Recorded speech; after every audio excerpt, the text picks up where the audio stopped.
What's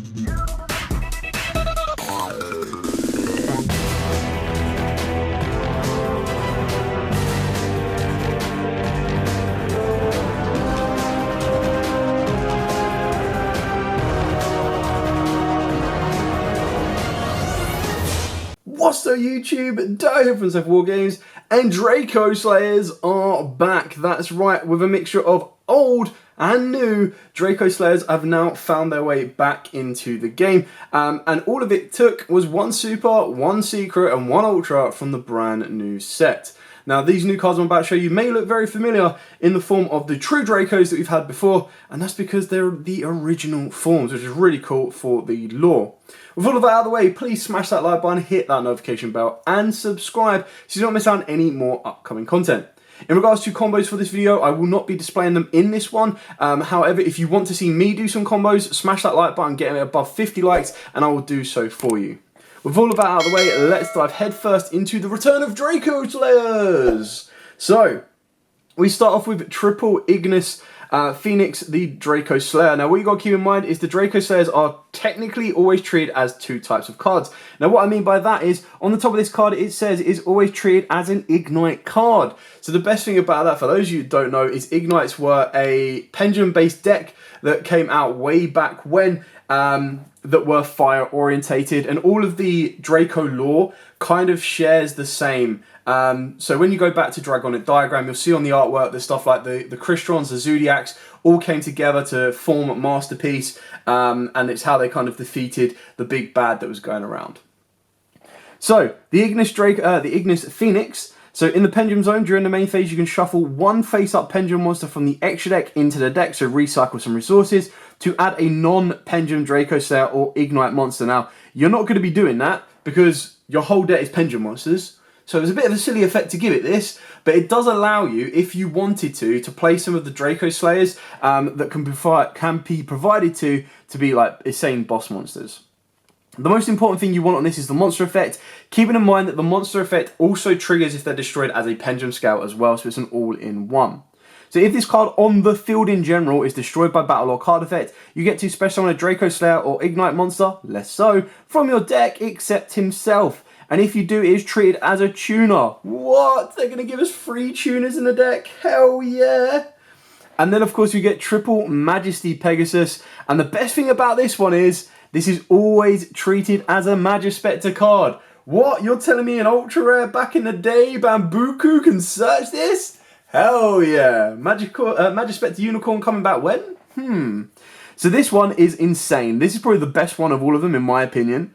So if you have a Draco Slayer or a Magispector card in your other Pendulum Zone, you can add one Draco Slayer Pendulum monster with a different original name than that card from your deck to the hand. Then you can destroy one card in your Pendulum Zone. So straight away you can see the synergy between these two cards. The fact that this can search and then pop this card, which will trigger this card to get you a Draco Slayer from the deck, is absolutely nutty. The monster effect is a beautiful quick effect. We love the quickies. You can discard this card from for the rest of this turn. Your opponent cannot target Draco Slayer monsters you control with any card effects. Also, they cannot be destroyed by your opponent's card effects. If this card is special summoned by the effect of a Draco Slayer card or Pendulum summoned, you get to add one field spell from your deck to the hand, then discard one card. This card can search any field spell in the entire game. Like, what the actual... This card is nuts. It could search you out Mystic Mine. It could search you out Secret Village of the Spellcasters. But in this deck, it's going to search you out these guys.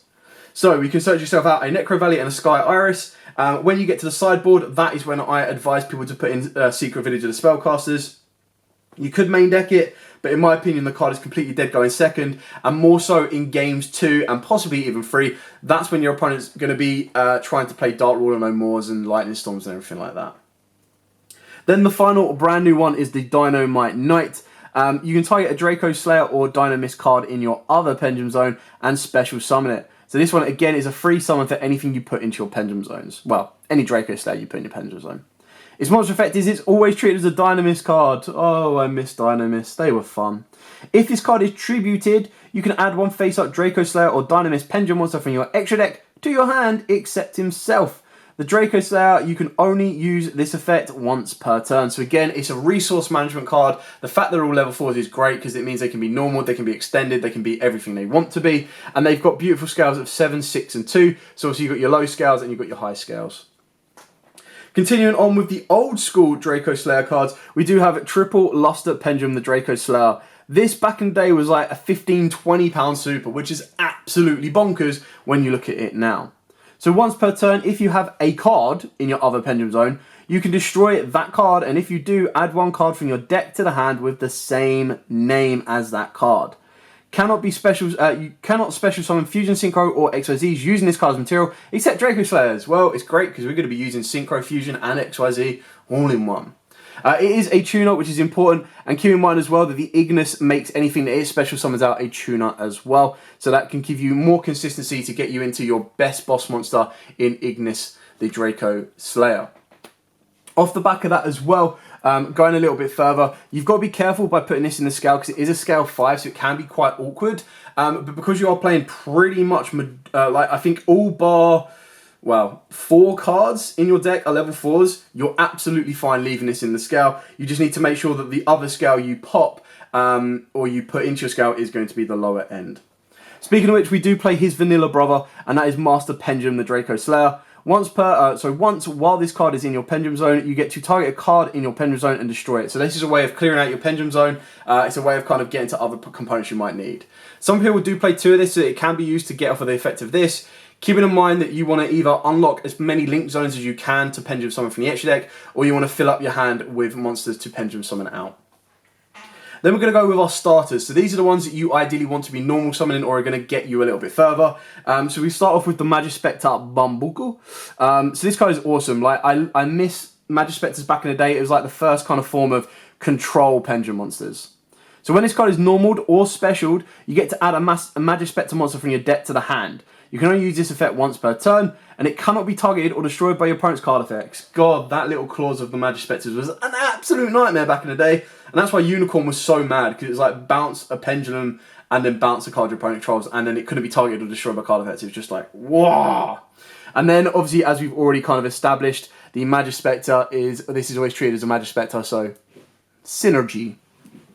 The other starter of the deck is Triple Performer Power Skullcrobat Joker. Now, this is a bit of an odd one. Like I kind of undernodded of, do I want to be playing a 3 and a 2 between this and Bambuku? Do I want to be playing this at 3 and Bambuku at 2? Like, obviously, the thing is, with Bambuku, it's more generic because it can be triggered on special or normal, whereas Skullcrobat can only trigger on the normal. So obviously, when it is normal, you get to add a Performer Power monster, a Magician Pendulum monster, or an Odd Eyes monster. Well, you've got plenty of Performer Powers, you've got plenty of Magicians, and you've got plenty of Odd Eyes that you actually want to be searching, so it is a great starter for you. In my opinion, this is probably more important as a generic starter for the Pendulum deck, but because we're going specifically with the Draco Slayers, that's when Bambuku becomes the more important one, because you don't want to be Pendulum summoning too early. You want to be able to be building your board, building in forms of interruption, and I think what Pendulums are more so now in the modern era is they're decks that just constantly keep on going. They just don't stop. They've got gas after gas after gas, and that's pretty much where you rock and roll. For the Performer Powers that lead into your Magicians, in a sense, you've got the one Monkey Board, and then the one that connects all the Pendulums, or the Performer Powers with the Magicians, is your Celestial Magician. So we all should know what Monkey Board does by now, but in the scale, unless you have a Performer Power in the other scale, its scale becomes 4, which is what you want to avoid. However, during the main phase, the turn this is activated, you get to add a level 4 or lower Performer Power monster from your deck to the hand. So this is where you can get Celestial or you can get Joker. They are both level 8s, opening up your complete range of scales. Not that you need to worry about it too much because I've already explained, but it does let you work around with it. In this particular version, like I've said before, you do have to be a little bit more cautious of what you do put in the scales, and that's where your Draco Slayers come in to try and clear them out when you do get broken or locked into it. Moving into like the Sorcerer, hello, and then of course the Magicians. I had to put more of a Magician representation in this deck because I just love the Magician version. So standard to be playing Triple Harmonizing, and then what people are summoning off of the Harmonizing is Purple Poison, and I have decided to go for Double Iris. Now the reason I've gone with Double Iris is because in a version like this, you are more consistently popping the Double Iris in order to get you to your Star Pendulum Graft and Time Pendulum Graft. Now, the reason I've decided to keep these in and actually want them is because a lot of decks are just side decking or maining Dark Ruler No Mores. And a board like Pendulums is you put so much on the board, the last thing you want is someone to go Dark Ruler, make an XYZ, attack, and then just Zeus your entire board. Whereas that's where Time Pendulum Graph comes into play, is it's a searchable route that you can search off of Duelist Alliance or, of course, off of Double Iris. This one can get you to Unharmonizing, which means your searches later on in the game state can be opened up a little bit more. Your Purple Poison is an out to stuff like Anti-Spell, is an out to stuff like Floodgates. So you've kind of got the best of both with everything you needed. Now, a lot of people, rather than playing these 4 cards here, they are playing the brand new Fenrirs, they are playing the new Bystials. Personally, the reason I'm not playing the Bystials or main decking those is, like, the Fenrir is probably a very decent main if you've got it, but when they're sitting at £40 a piece, you don't really want to be going that heavy on it. The Bystials themselves, the reason that I kind of took them out is, yes, they're great against a tier matchup, but if you're not guaranteed to be playing that matchup, it's not always ideal to have it. So I felt that I wanted some back row control with a deck like this, and I also did look into what I prefer with a deck like this is going into Rusty Bardiche and trying to make combos through Fogblade, because I want to try and balance the deck out so that I don't just get blown out by a front row remover or a front row negator, and I don't get blown out by just a single back row remover. So you want to have the balance that your opponent has to deal with both rather than one. And then the last monster that we have is the Triple Odd Eyes Revolution Dragon. This card is beyond mental. So you can't Pendulum summon monsters except dragon monsters, which you don't even care about. This effect cannot be negated. You can target one dragon, fusion, synchro, or XYZ monster in your graveyard, destroy this card, and if you do, special summon it. Well, if only there was a card in our extra deck that was a dragon, that was a synchro, that was beyond busted. And this is going to be hitting the graveyard so easily, and it just burns resource like no tomorrow. If that wasn't enough, you do have the ability to pay 500 life points to ditch this card and add a level 8 or lower dragon pendulum monster from your deck to the hand. Now, obviously, we don't play many of those, so that's not going to be utilised in this particular version, but if you wanted to dragonize it up, I've seen people siding in or even main decking the Amorphages, so Goliath and Sloth, stop your opponent's special summoning, which could be very, very important. Well, it does technically stop both players' special summoning, but yeah. And you can see straight away that stack, -2 cards, is all Pendulum Monsters, which is what the deck needs to be. And then the remaining cards is Pot of Desires, Duelist Alliance, Sky Iris, and Necro Valley. So obviously very easily searchable through the Draco Slayer engine. A counter to most meta decks right now moving in the graveyard. And then obviously Iris just gives you so much consistency. Additional ways of popping cards is absolutely mad. Moving on to the extra deck. So with the extra deck, let's start off with the Ignister monsters themselves. Ignister Prominence. This card, my days. So, generic, level 8, as long as you've got a non-tuner Pendulum monster, so generic for Pendulum decks. Once per turn, target one Pendulum monster on the field, or one card in the Pendulum zone, destroy it, and if you do, non-target shuffle one card on the field into the deck. Broken back in the day. Once per turn, you can special summon one Draco Slayer monster from your deck in defense position. It can't be used as synchro material for a summon. Who cares? It special summons a Draco Slayer. Before we got the new stuff, it was very literally just, okay, well, I guess I'm going to be bringing out a Lost Pendulum or a Master Pendulum. Nope. Now you're going to be able to go, cool, I can go for the Dynamite, I can go for the Majesty, and I can also go for the Ignister. I have 3 brand new beautiful targets, which just give me so much more advantage. And the fact is, it's not hard once per turn. So you can keep looping this bad boy like no tomorrow. We've then got the one XYZ. So when it is XYZ summoned, you get to add a Pendulum monster from your deck to the hand. And then during the end phase of the turn, once per turn, during the end phase, you get to add the Pendulum monster. And then once per turn, you detach an XYZ from this card to special summon face up a Draco Slayer Pendulum monster from your extra deck. Very easy to do because you're going to be putting those Draco Slayers in there like no tomorrow. And then the final Draco Slayer you got is a Contact Fuse. And this card is Dino Mister, absolute powerhouse. So it is 2950 defense. I know, a little bit weird, but you've got 2850 there and then you've got 1850 there. They were a little bit odd. So it must be fusion summoned from the extra deck by tributing the above cards. And keep in mind, when you remember, I'll take you back to Mr. Knight. He likes to be tributed. So trigger effect, let's go. And then on top of that, what this does is it can't be destroyed by battle or opponent's card effect. And then once per turn, you get to special summon a Draco Slayer Pendulum monster from your hand or graveyard. but it cannot be used as fusion material. Like, okay, who cares? I'll just use it as synchro material. Absolutely mad. And then in the deck, you do actually hard mate Natis, which is unreal. XYZ and Synchro, let's go. And the reason that is so important is because you can use it as an overlay unit for Abyss Dweller, and not only will you shut off your opponent's graveyard, you can also pop a card as well by detaching Natis as a material. Now, the SRR people that play Dagda and Scythe, if you want to, you can very easily put them in here. It will consistently give you a draw phase or standby phase lock with it, because you can use Abyss Dweller at that point and pop Scythe during that point as well. But that's entirely up to you. Because I'm playing the Magician engine, I am playing the 1 Time Star. And then I've got the 1 Ding, but this should really be Hope Harbinger. I just couldn't find my copy, but this is more of an aggressive option, whereas the Hope Harbinger is more of a defensive option. And the way you make this is you overlay your Ignista and your Draco Knight.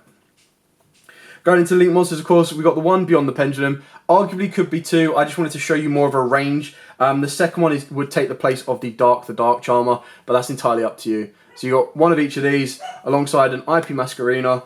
And then for the Link Freeze, you got Unicorn as a form of discard and disruption. The dog clearly doesn't agree. Selene, the Magician, into an Appaloosa, and of course an access code, because it is so easy to Selene, access code, and push your game. Yes, you're not going to have as many, because all your lower ones are going to be darks if you Link Monsters, and then you'll get a light. So you're only going to get 2 pops off of access code, but it is a very powerful option. Alternatively, if you don't want to use access code, you can go for a Avramax, and what that gives you is it does give you a very powerful Towers monster that is going to cause your opponent a lot of issues to deal with, and it protects all of your stuff from being attacked by battle, because they all have to go through Avramax to pretty much succeed. Anyway, that is it for the profile. I hope you enjoyed it. I hope it's given you a couple of ideas of your own build. I tried to do it a little bit different from everything else online that I have seen. Obviously, if you do want to get some combos, you go to the Pendulum God that is Triff. He has done some very good combos for this deck. And like I said at the start, if you want to see me do some combos because you want them all together, or you want to see what combos I can put together as well, then by all means, smash that like button, get it above 50 likes in the first 24 hours, and I'll be more than happy to do that for you. However, with all of that out of the way, thank you so much for watching. Don't forget to like, comment, subscribe, share. Till next time, as absolutely always, guys, stay safe, and of course, happy dueling.